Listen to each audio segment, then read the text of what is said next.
Hello everyone and welcome to another episode of FINtalk. Today we'll be discussing one of the most talked about indicators, the CPI. The CPI is short for Consumer Price Index. It measures price change for a basket of goods. And there are two types of CPI mostly. You've got the headline CPI and core CPI.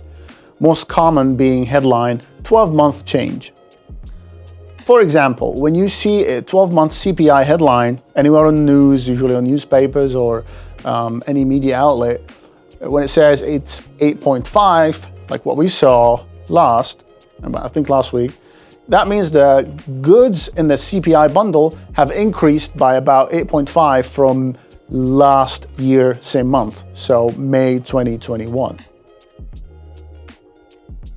So headline includes food and gas, while core does not.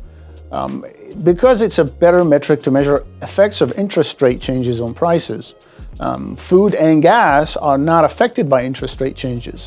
They are subject to other factors, such as bad harvest, supply constraints caused by natural disasters or conflicts, like what we are seeing in Eastern Europe now, and many more. Therefore, economists prefer to separate that from the CPI to better measure interest rate effects on the bundle of goods.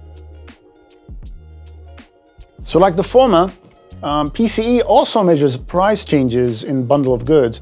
However, it uses different formula, that's one, and it is more particular to category weighting, like different categories within the same bundle. For example, in March, say we had a pair of shoes with a price tag of $30. In April, the price went up to $40. Now, because of the increase, consumers decided to look for substitutes, and they didn't buy any shoes. Despite that, CPI will show 30% increase in price between March and April, while PCE will show that as zero, because no actual shoes were sold. Now, in May, because of consumers not buying these pair of shoes, outlet planned to raise price initially from 40 to 50.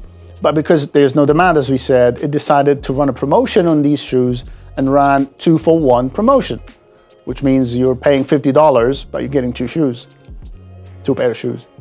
CPI now will show still an increase of 25%, while PCE will show a decrease of over 30%.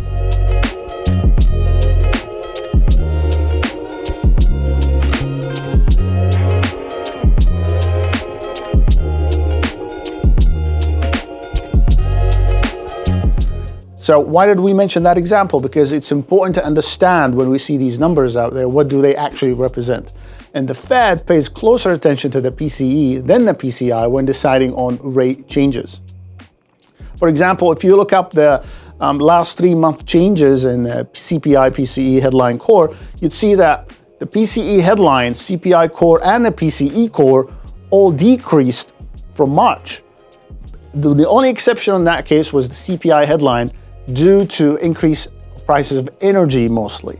I hope it was both entertaining and informative. For more videos, please check out our content library. You can also listen to our radio show, It's Only Money, on 104.1 FM every Sunday at 7 o'clock in the morning. See you next time.